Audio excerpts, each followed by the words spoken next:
రెండిట్లో చూసుకుంటే చిన్నపిల్లల్లో చాలా చాలా సెన్సిటివ్ ఉంది. ఇప్పుడు ఇవన్నీ కూడా మనకు తెలుసు, ఇప్పుడు వచ్చే ప్రమాదం ఉంది, దీనికి ఏం చేయాలి, మరి ఏంటి ఆల్టర్నేటివ్? దానికి ఆల్టర్నేటివ్ ఏమిటంటే ఇప్పుడు ఆల్టర్నేటివ్ ఇన్వెస్టిగేషన్స్ వచ్చాయి. ఉదాహరణకి ఎంఆర్ఐ ఉంది.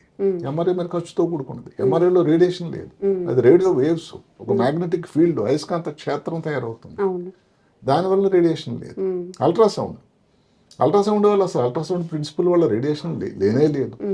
అంటే ఎక్కడెక్కడ మన అల్ట్రాసౌండ్ ఎంఆర్ఐ కానీ వాడగలిగితే అక్కడక్కడ దాన్ని ఉపయోగించడం వల్ల అది ఇలాంటి ప్రమాదాలని తగ్గుతూ ఉంటాయి. ఓకే. అదే కాకుండా ఇక్కడ ప్రభుత్వం వారిది, పేషెంట్ది కూడా కొన్ని కొన్ని వాళ్ళ తాలూకా బాధ్యతలు కూడా ఉన్నాయి.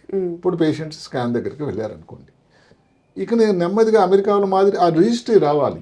ఏమండి, నేను ఫలానా టైంలో ఒకసారి ఎక్స్రే అయింది నాకు, లేదా సిటీ స్కాన్ అయింది, లేదా పెట్ స్కాన్లో కూడా రేడియేషన్.